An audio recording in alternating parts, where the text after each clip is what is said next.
विश्व के अंदर एक उदाहरण होगा कि जब जहां पर बहुसंख्यक समाज है उसने इतना लंबा जो है इंतजार किया। यही विपक्ष कहता था ले आइए ना आप यहां पर सदन के अंदर पटल पर जो है प्रस्ताव और बना दीजिए मंदिर। वो रास्ता नहीं चुना गया, फिर भी दिक्कत।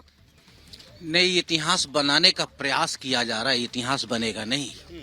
इतिहास तो ये बनेगा कि हमारे दिल्ली में जहां प्रधानमंत्री जी बैठते हैं उनसे 5 किलोमीटर की दूरी पर हमारी महिलाएं जबरदस्ती करके मारी गई, पीटी गई, उन्हें भगा दिया गया। बीजेपी के एक सांसद को अरेस्ट नहीं किया गया। इतिहास ये कहेगा कि हमारे देश के किसान आज तड़प रहे हैं, जो दिल्ली में बैठे हैं उनकी सुनवाई नहीं। उस पर भी आपत्ति हुई है सर, लेकिन संजय जी बात ये है, वो ये कह रहे हैं कि हम तो राम मंदिर के मसले पर जब प्रस्ताव लेकर आए हैं उसका विरोध हो रहा है। हम ये कह रहे हैं कि इस देश के अंदर जो बहुसंख्यक समाज है उसने इतना लंबा इंतजार किया है। हम संवैधानिक रास्तों से गए हैं, हम कोर्ट के रास्ते गए हैं, हमने उन तरीकों का इस्तेमाल नहीं किया जिसको लेकर बार बार विपक्ष हमला करने की बात करता था। तारीख पूछते थे, हमने मंदिर बना दिया।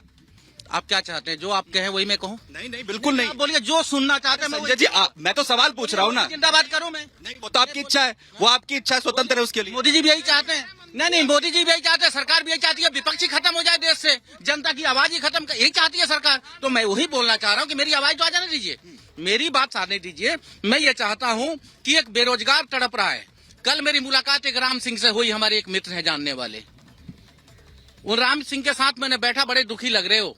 उन्होंने कहा यार मेरे बच्चे 3 हैं, तीनों को मैंने जैसे तैसे करके पढ़ा तो दिया, लेकिन वो रोज सुबह दिल्ली जाते हैं नौकरी खोजने के लिए और शाम को गाजियाबाद खाली मुंह लटकाए चले आते हैं। उनको कहीं प्राइवेट नौकरी भी नहीं मिल रही है। ये स्थिति है। बोल रहे हैं मैं अपने एक पेंशन के ऊपर परिवार कैसे चलाऊं। ये देश की स्थिति को क्यों नहीं बताते मोदी? संजय जी उस पर जवाब नहीं दे रहे हैं, जिस पर प्रदीप जी सबसे बड़ा सवाल ये है कि अगर बात हो रही है प्रभु श्री राम के बारे में, प्रस्ताव लाया गया है, उस पर इतना विरोध क्यों है? क्यों ये स्वीकार नहीं हो रहा है? तो पहले तो कहा जाता है आराध्य है।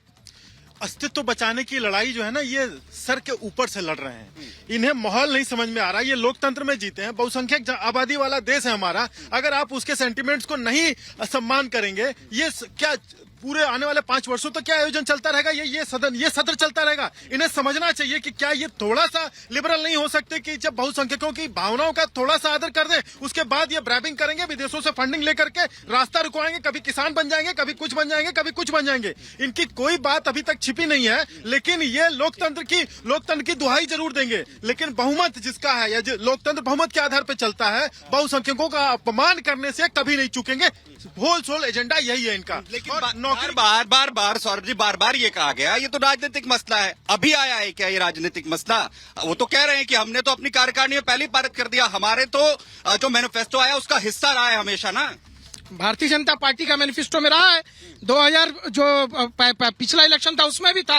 98 से लगातार इलेक्शन के जो है घोषणा पत्र में राम मंदिर मुद्दे की बात भारतीय जनता पार्टी ने स्पष्ट रूप से कही। और जो गृह मंत्री जी कह रहे हैं कि हम हिंदू हैं, बहुसंख्यक हैं, लेकिन संवैधानिक तरीके से चलने वाले लोग हैं। आज हम अपनी लड़ाई जो है संविधान के थ्रू लड़ रहे हैं और सुप्रीम कोर्ट ने अगर हमारी आस्था को ख्याल रख करके निर्णय दिया कि 120 करोड़ हिंदू जो है सनातनी है उनके लिए मंदिर बनना चाहिए, भगवान राम विराजमान होना चाहिए। तो हमने इस पर आपत्ति है, अगर इस पर आपत्ति से जवाब के पास मैं यहाँ पर जाऊंगा। अयोध्या सबसे पहले जा रहा हूँ, मेरे सहयोगी वहां पर है। आपत्ति अगर है तो साफ तौर पर क्या ये कह रहे हैं, जिसका जिक्र गृहमंत्री अमित शाह ने किया कि कोर्ट के फैसले से भी क्या जो है इत्तेफाक नहीं है और रास्ता और क्या कुछ यहाँ पर होना चाहिए था। अमित आपके पास आते हुए, अयोध्या में क्योंकि एक तरफ यहाँ पर संसद में चर्चा हो रही है, प्रभु श्री राम का जो भव्य मंदिर है, प्राण प्रतिष्ठा जो है वो हुई है, वहां पर किस तरीके का माहौल है? वहां पर किस तरीके से लोग जो हैं वो उत्साह में, क्या अभी भी उसी तरीके की तस्वीरें? बिल्कुल सुमित, जो सवाल आप स्टूडियो में पूछ रहे हो वही सवाल मैं ग्राउंड पर पूछता हूँ। अयोध्या में प्रभु श्री राम के मंदिर के ठीक बाहर हम खड़े हैं। क्या नाम है मैम आपका? मेरा नाम काव्या है, हम कर्नाटक से आए हैं। काव्या जी, विपक्ष प्रभु राम पर चर्चा होनी उससे भाग रहा है, उसको बाइकआउट कर रहा है, क्या कहेंगे आप? वो मैं यही बोलना चाहती हूँ कि इतना बड़ा मंदिर ओपन हुआ, इतना लोग आ रहे हैं, वो ओपनिंग के लिए नहीं आए था विपक्ष लोग। अभी ये चर्चा क्या कहेंगे? वो भागना ही अच्छा है, मगर आने के वजह वो भागना ही अच्छा है, वो नहीं आना चाहिए। इतना लोग आ रहे हैं, इतना लोग मान रहे हैं, विपक्ष लोग माने और माने, हमको कोई फर्क नहीं पड़ता है। जन मान रहे हैं, लोग मान रहे हैं, राम है, हम मान रहे हैं, जय श्री राम, उतना ही।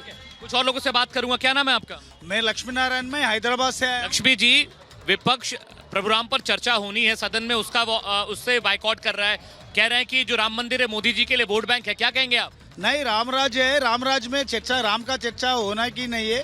और रावण लोग कहते हैं, रावण का बच्चे लोग रावण का पीछे जो करते हैं वो लोग बोलते हैं सब भारतवासी तो राम का सेवा करते हैं, राम को जयकार करते हैं, राम को दर्शन करने लिए आज लाखों लोग आ रहे। वो उपेक्ष अभी उसका कोई इरादा नहीं है मोदी से टकराने का, कुछ इरादे नहीं, उस वास्ते ये सामने लेके वो लोग वैसा बोल रहे। जय श्री राम। देखिए, दक्षिण भारत से थे जो कह रहे हैं, कुछ और लोगों से बात करूंगा जल्दी से। क्या नाम है आपका? कवि गुरुराज।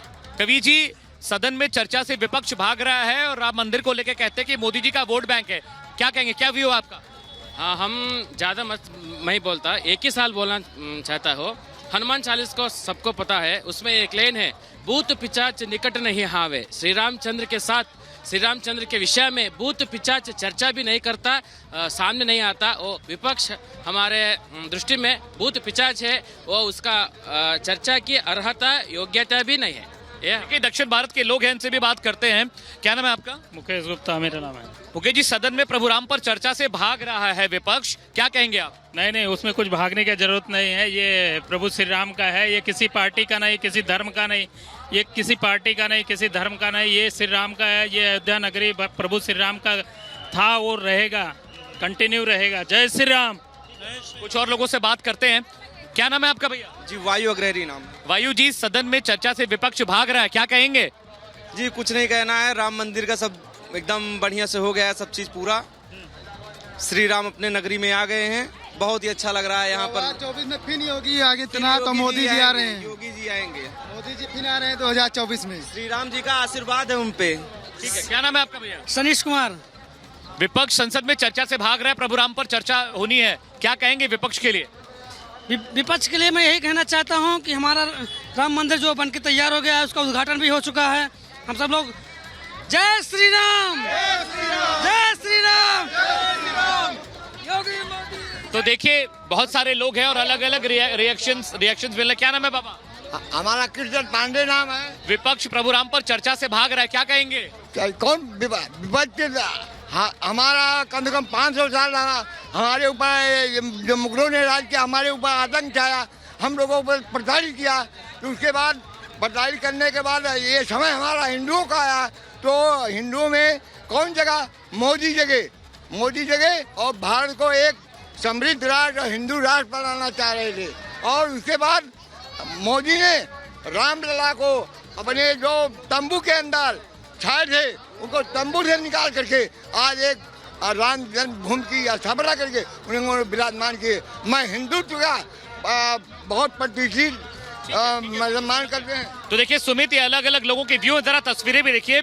अभी भी लाखों की तादाद में करीब 6.5 लाख से ज्यादा लोग प्रभु राम के दर्शन कर चुके हैं। तस्वीरें हम आपको दिखा रहे हैं, वो तमाम राम भक्तों का अयोध्या में बिल्कुल वैसा ही नजर आ रहा है जैसा 22 जनवरी को जब प्राण प्रतिष्ठा भगवान श्री राम की हुई उस वक्त वहां पर नजर आ रहा था। अपडेट हम आपसे यहाँ पर लेते रहेंगे। सैयद जवाद साहब, क्योंकि आज सदन के अंदर गृहमंत्री ने कहा कि आखिर ये बहुसंख्यकों के लिए, पूरी दुनिया के लिए एक मैसेज होगा, कितने लंबे वक्त इंतजार किया गया। वैसे ही कहते हैं कि नहीं, हमारे लिए तो आज भी वहां पर मस्जिद थी, पहले भी मस्जिद थी, आज भी वहां पर मस्जिद है। तो कह दीजिए खड़े होकर, जो कोर्ट का फैसला जो है मंजूरी नहीं है, कह दीजिए सदन में खड़े होकर। एक बड़ा मशहूर शेर है कि वो झूठ बोल रहा था बड़े सलीके से, वो झूठ बोल रहा था बड़े सलीके से, मैं एतबार ना करता तो क्या करता।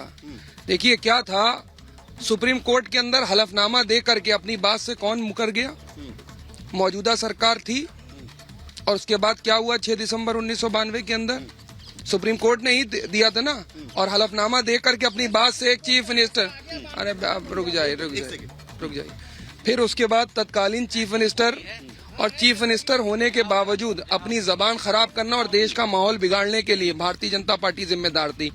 अब आपको बताता हूँ, राम जी से इनका चुनावी जो है वो रिश्ता है, दिल का रिश्ता नहीं है। देश ये कह रहे हैं कि आपत्ति कहां पर? एक छोटे से ब्रेक के लिए जवाब जी वापस आपके पास यहाँ पर लेट रहा हूं। छोटे से ब्रेक के लिए हम यहाँ पर रुक रहे हैं, लेकिन सवाल ये है कि आपत्ति आखिर कहां पर है? बने हुए इस पर फौरन लौट रहे, बन रही रिपब्लिक भारत के साथ।